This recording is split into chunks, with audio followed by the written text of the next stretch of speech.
Khanyi Mbau can't cope without her ex-boyfriend. Khanyi Mbau, I am having a tough time without her man. Socialite and media darling, Khanyi Mbau has opened up about life after breaking up with her boyfriend of 9 years, Tebogo Lerole. According to the starlet, she has been having a tough time trying to get over the breakup.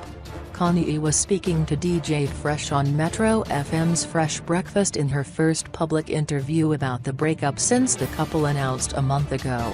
I don't know where I am right now. Every day is different. There are days where I call him and I'll say something. There are days where I'll call and hate it. There are days where I think the breakup, was the best thing. So, I don't know where I am, said Connie. The Big Secret host said that dealing with a breakup was not like a movie. You don't just go on holiday and then you're over it. It is tough. I am not going to give you a movie and say, like Bridget Jones, that you go to India for 4 days and you are strong. There are days where you remember all the bad things and you are like, actually, I'm good. There are other times where you are like, oh, I'm not good, she said.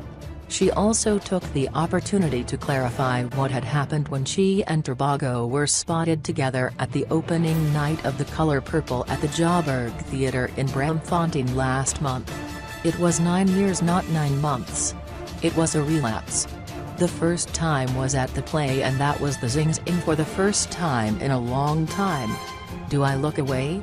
Do I greet? And then you have this white lady going, can I please have a picture?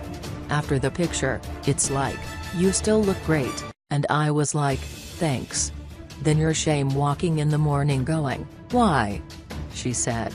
However, this was not the only time that the ex-couple was spotted together since they announced their breakup.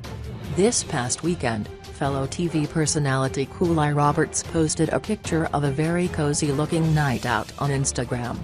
In the picture, Connie and Tebogo are sitting next to each other and looking very happy. Tebogo is yet to open up about what exactly is going and how he feels about it.